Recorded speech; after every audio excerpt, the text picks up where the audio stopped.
चरखा रे जोगी, घूम रहा चरखा रे जोगिया, घूम रहा चरखा। इस चरखे से तात्पर्य क्या है? हमारा विषय भी चरखा, हमारा इंट्रो भी चरखा, हमारा गीत भी चरखा, और अभी भी चरखा ही चरखा। इस चरखे का आखिर मर्म क्या है? इस चरखे का यथार्थ क्या है? आइए इस चरखे का अध्ययन का प्रारंभ हम अपने कहानी के प्रारंभ से करते हैं। अगर आप कहानी के प्रारंभ में आए तो आपको ये याद होगा कि एक व्यक्ति है जो अपनी गाड़ी लेता है। अपनी गाड़ी में बैठकर पहाड़ों के ऊंचे नीचे मार्मिक पथों से अपनी गाड़ी दौड़ाते हुए वह अपने गांव पहुंचता है। गांव प्रवेश कर वह गांव का भ्रमण करता है, गांव के मंदिर में जाता है, बाबा जी से मिलता है, खेत में समय व्यतीत करता है, वहाँ के वातावरण के साथ समय व्यतीत करता है, और अगले ही दिन जिस पथ से उसने प्रवेश किया था उसी पथ से, यानी जिस पथ से उसने अपने गांव में प्रवेश किया था उसी पथ से वह एक ताल के लिए निकल जाता है। और ताल में पहुंचकर भी वह वहाँ का भ्रमण करता है। जिस ताल में वह गया था उस ताल में रहने वाली मछलियों के साथ समय व्यतीत करता है और उनको खाना खिलाता है। और इसके बाद कहानी रुक जाती है, या हम ये मान सकते हैं कि वो फिर घर आ गया। इसके बाद अंत में आपने एक चीज़ गौर की होगी कि जो हमारी कहानी का प्रारंभ था उसकी पुनरावृत्ति क्यों की गई है, उसका रिपीटेशन क्यों किया गया है। जो स्टार्टिंग के शॉट्स थे उनको मैंने दोबारा क्यों डाल दिया लास्ट में। मैं क्या दर्शाना चाह रहा हूँ? जो वहाँ तथ्य है वह यह तथ्य है कि जो उस कहानी का प्रारंभिक बिंदु था वही उसका अंतिम बिंदु बना। कहानी प्रारंभ हुई और प्रारंभ भी हुई, अंत उसका हुआ ही नहीं। आपने गणित में भी पढ़ा होगा, जो गोला होता है हमारा सर्कल, उसका प्रारंभिक बिंदु ही उसका अंतिम बिंदु होता है, यानी सर्कल का स्टार्टिंग पॉइंट ही उसका एंडिंग पॉइंट होता है। तो यहाँ भी हमारी कहानी का प्रारंभिक बिंदु ही उसका अंतिम बिंदु बना।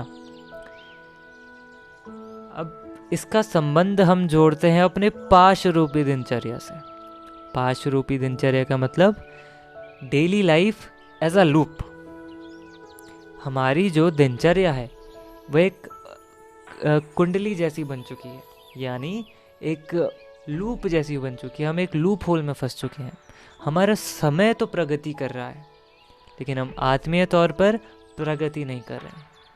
आप न जाने इस वर्ष कितने जगहों पर, कितने नए नए नवीन स्थानों पर आपने भ्रमण के लिए आप लोग गए होंगे, यात्राओं पर आप गए होंगे, अगर तीर्थ स्थलों में गए होंगे, और तीर्थ स्थलों से आप पवित्रता, सात्विकता, शीतलता, मुक्ति जैसे अनेकों चीज़ें आप ग्रहण करते हैं, प्राप्त करते हैं।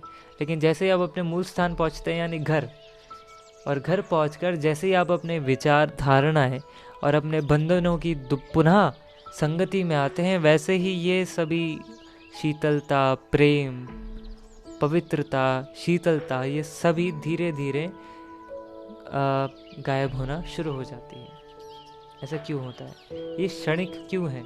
आप किसी जगह जाते हैं, आप मान लीजिए किसी हिल स्टेशन पर, किसी एक ऐसी जगह गए जहाँ पर आपको हिमालय के बर्फ़ से ढके हिमालय के शीतल दृश्य की अनुभूति हो रही है, और शीतलता, वही शीतलता जो हिमालय की है वो आपको भी अंदर महसूस हो रही है। उसकी अनुभूति आप अंदर भी अपने भीतर कर पा रहे हैं। आपका मन एकदम शांत है, आपके विचार एकदम स्थिर हैं, आपकी दृष्टि एकदम स्पष्ट हो चुकी है, आपके हृदय में निर्मलता आ चुकी है, आपकी जीवन प्रेमपूर्ण हो चुका है।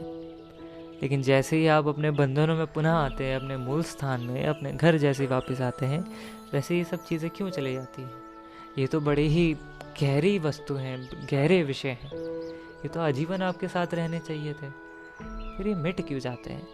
इनके मिटने का एक ही कारण है कि आपने वहाँ से मात्र, आपकी इंद्रियों ने जो दृश्य था उस दृश्य को ग्रहण किया, उस दृश्य को समझा नहीं, उस दृश्य का बोध नहीं जाना, उस दृश्य का मर्म नहीं जाना, उस दृश्य का बोध नहीं लिया, ज्ञान नहीं लिया।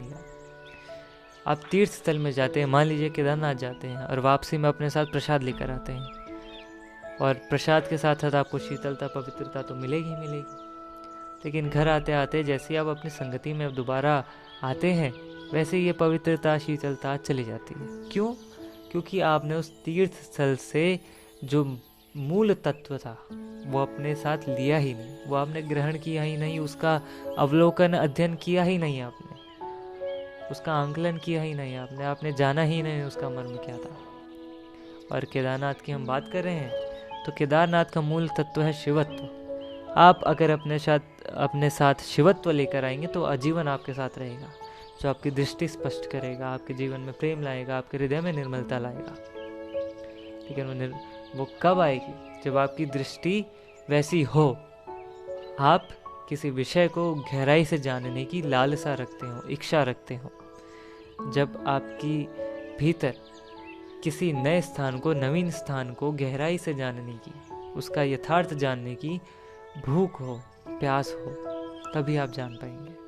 नहीं तो आप ऐसे ही पाश रूपी दिनचर्या में फंस जाएंगे, जहां आपका समय तो प्रगति करेगा, आप अनेकों स्थानों का भ्रमण करके वापस अपने घर आ जाएंगे, लेकिन आपका ज्ञान, आपका बोध, आपका व्यक्तित्व, आपका जीवन, आपका चेतना का स्तर वहीं पर रहेगा जहां पर वो कल भी था। और अगर हम दिनचर्या की, व्यक्तित्व की, चेतना की, बोध की, ज्ञान की बात कर रहे हैं तो अब मेरे प्रिय और मैं खुद एक किशोर हूँ, तो हम किशोरों को कैसे भूल सकते हैं? खास करके किशोरों का जीवन तो पूरे ही एक लूप होल में फंस चुका है।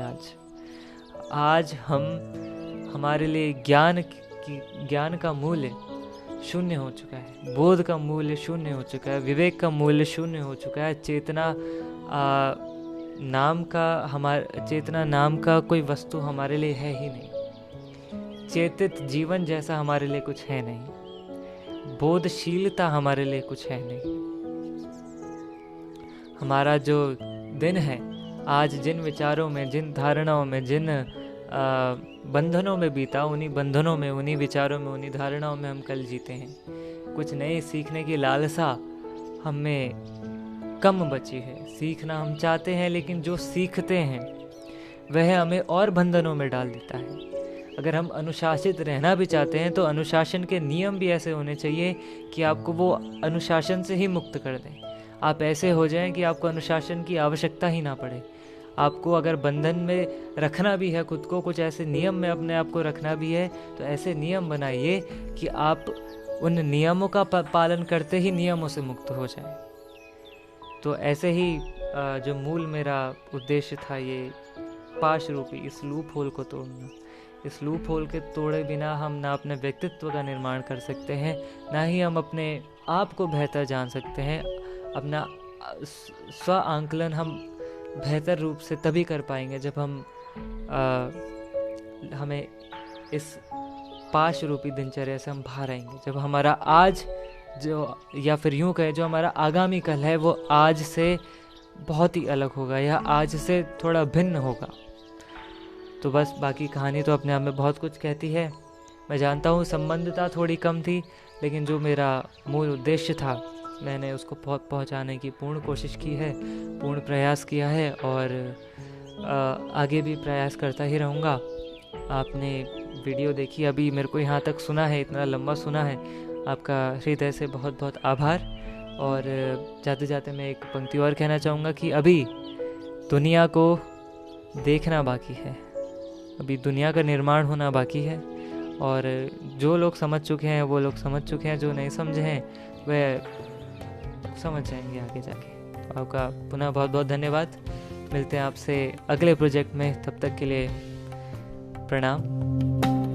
इस दाना धन की